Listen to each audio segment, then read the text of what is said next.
What's good with you bunch of runner-ups? We are live in week 6, and given that I just did the recap last night, I think I'm gonna keep this one. Hold on. Yeah. Given that I did the recap last night, this one's gonna be a little shorter, but we're gonna focus on other things.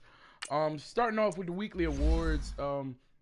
This week we have Jared Goff, and Lamar Jackson both taking home the AFC and NFC quarterbacks player of the weeks offensively. And defensively, we have Darren Buchanan, right outside linebacker from Carolina. I mean, from the Cardinals, and O'Daniel, middle linebacker, who had 3 interceptions this week for Kansas City. So, of course, make sure you holler at me to get your player of the week bonuses or whatever the case may be. Last week we had Miles Jack, Pat Mahomes, Bobby Wagner, and wide receiver. I'm not even going to attempt to say his name, and I think we did everyone else up to this point. So just make sure you pay attention and holler at me for your bonuses. Or holler at one of the other commissioners. But they will check with me, so don't try to ask one person and then ask another person, because they all will double check with me. Let's get into statistics. We already went through a lot of the games, and between last night and this morning, there was very few games played. I advanced early because the 2 games, player versus player games we were waiting for, were people who had not responded yet, and I wasn't going to give them a chance to respond late tonight and say, oh, I didn't hear anything. So let's look at team stats, because I definitely want to point out, a couple of the things that's been going on. Offensively, we have Kansas City Chiefs leading in total yards. Saints right behind them with 2,400. Chiefs leading with 2,800 and 2,200. Just barely over the 49ers comes the Baltimore Ravens. Defensively, in total defense, we have the Bears at only allowing 1,000 yards so far. The Jets allowed 1,200 yards so far. And then, only 4 yards difference in total defense is the Dolphins, along with the Ravens. And the Dolphins said they were the number 1 defense. Let's double check that claim. I don't know how. They've allowed 1,300 yards, and even in points, they are second to the Chicago Bears. And as you can tell, there are only 1, 2, 3, 4, 5 teams that not allow 100 points so far. One of them being a CPU team. I think that's really amazing. That means people haven't been running up the score against everybody. Let's look at some other weird numbers. Turnovers. The biggest turnover differential in the league so far is the Carolina Panthers, who have a plus 12 turnover difference. The Kansas City Chiefs have plus 11, and the Miami Dolphins have plus 8. Now, let's see who are the worst. The Arizona Cardinals have a negative 14 turnover differentiate. You know what the fuck I'm saying. I'm sorry. I'm rough day. And then following them is a tie between the Bengals and the Falcons, both negative 8 in the turnover differential. And the Jaguars coming in third with a minus 6. What other? Red zone efficiency, I think, is the biggest thing in the NFL so far. And despite the records, right now the Bengals have the greatest red zone efficiency in the NFL. They are posting at 93%. I'm posting at 93%, which I think is amazing. 11 touchdowns to 4 field goals. Baltimore Ravens coming in close at number 2 with out of 20 attempts. 15 being touchdowns, 3 being interceptions, 90%. And then the Denver Broncos CPU team coming in at 8-6. It looks like they are very efficient in the red zone, with the Miami Dolphins being close behind them. I think there's a lot of these good teams, and I think as you go down the list, there are a lot of teams that get into the red zone and come up with nothing, absolutely nothing. That out of the most attempts, we have 29. These are the numbers that I think are really alarming. 29 attempts for the 49ers, But out of 29 attempts, they only came up with points a little over half the time. And when we say points, we're adding in both touchdowns and field goals. The Patriots 26 times, but only coming up with a score, period, 17 of those times. The Rams, 83% of the time. That's pretty good. That's pretty good. More touchdowns than field goals. That's great.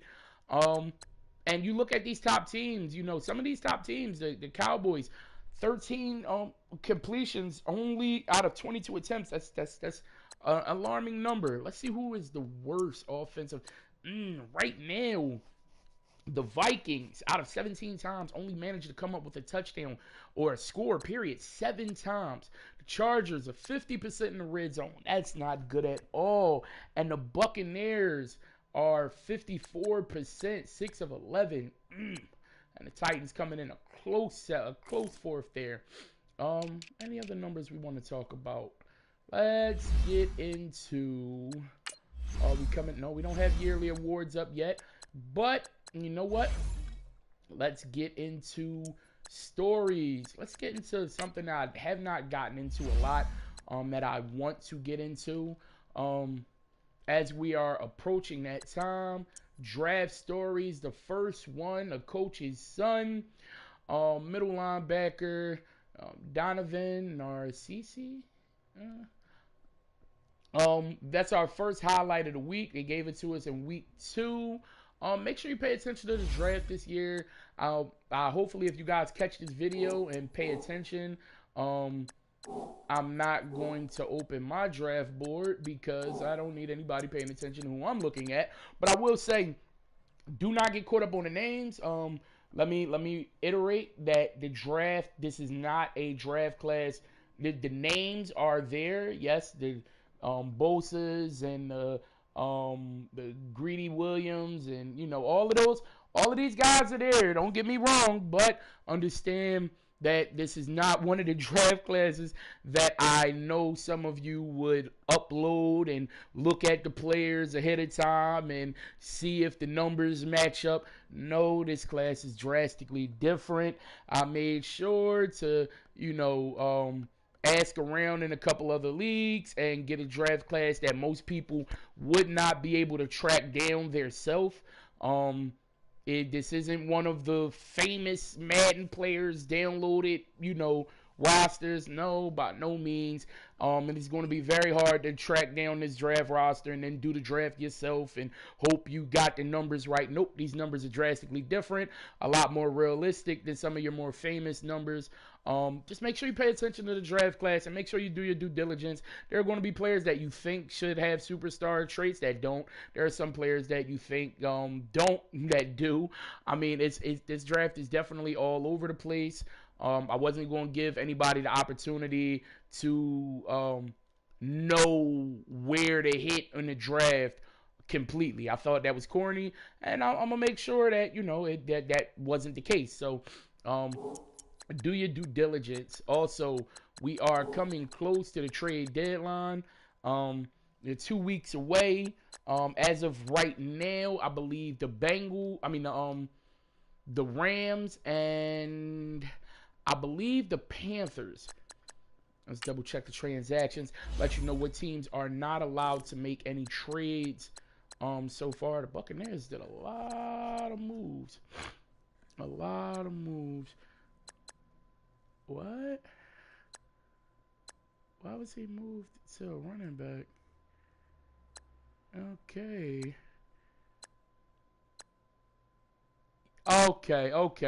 This was probably for training purposes, but I mean, as long as he knows that these guys should be Oh, I see. Okay.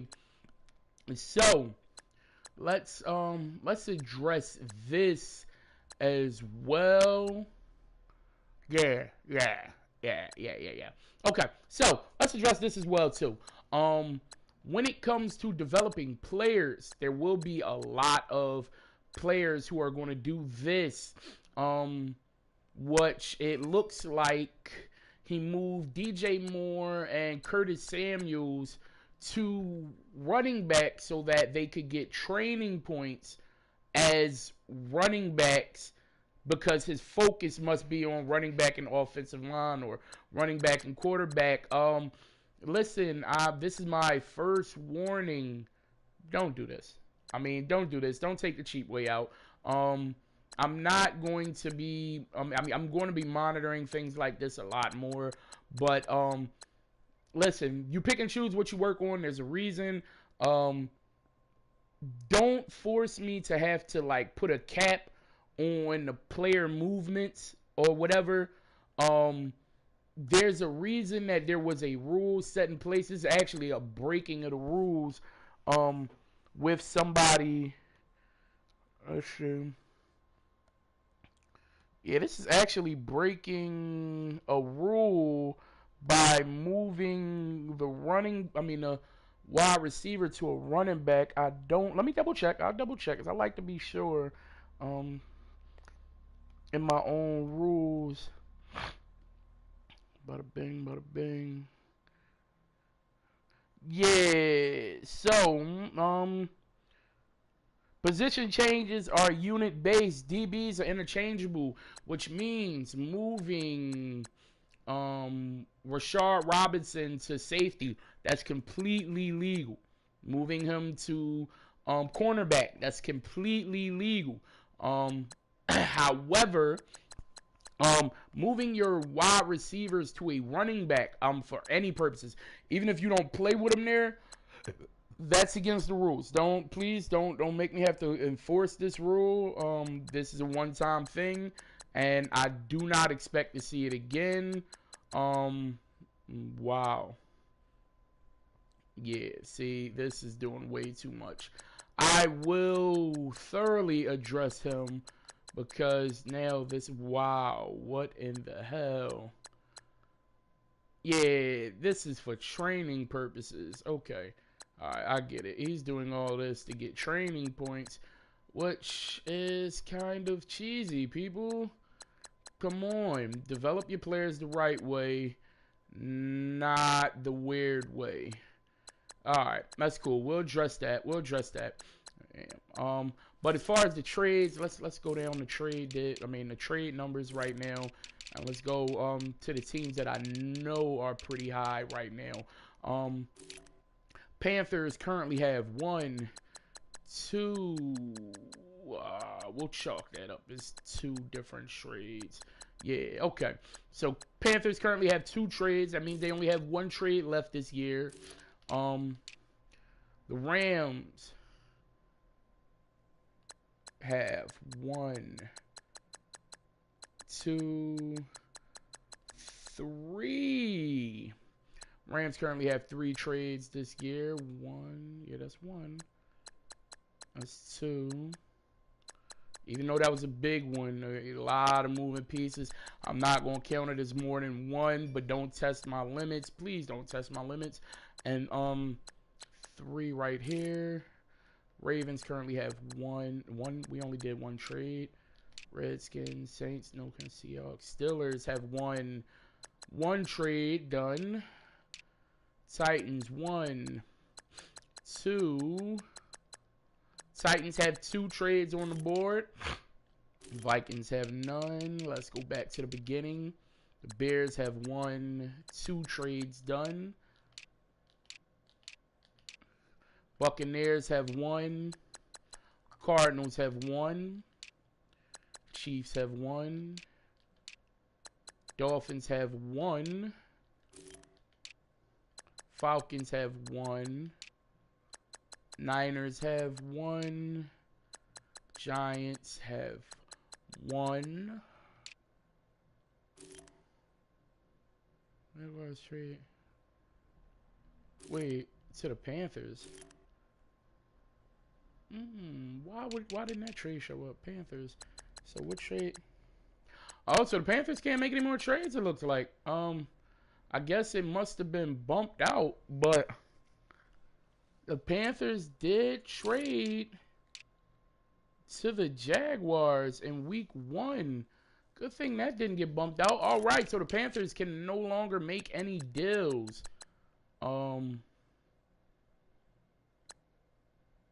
Yeah, I don't. It must have got bumped out, but week 1, it was a trade between the Jaguars and the Panthers. Yeah, no more trades for the Panthers. No more trades for the Rams. Hmm. Hey, we've been keeping track, and I knew there was a third one that I missed with the Panthers. Not sure what exactly happened, but Jaguars traded a 2019 seventh round pick to the Panthers. I mean, I'm not sure exactly what player they got. Let's double check. Let's do this all together now, people.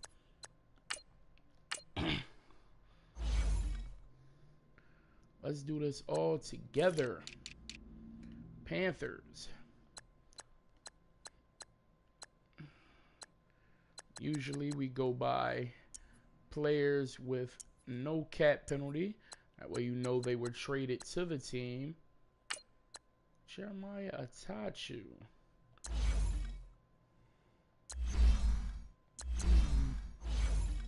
Let's look at stats and contracts so we'll know where he went this year.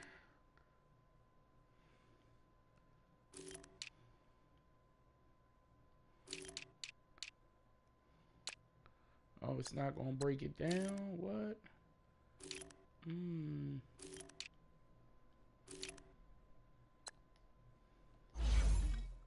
Guessing that he was traded or cut. Well, let's just see this one. Is there a player that I know for a fact was on the... I'll look more at Marquise Lee. Here we go. Marquise Lee. Jaguar player that must have been involved in a deal. And I'm guessing Deion Jordan too. But either way, right now the Panthers can no longer make a trade. And that's it. That's your week 6 update. You know, any questions, concerns, please feel free to hit me up, my man.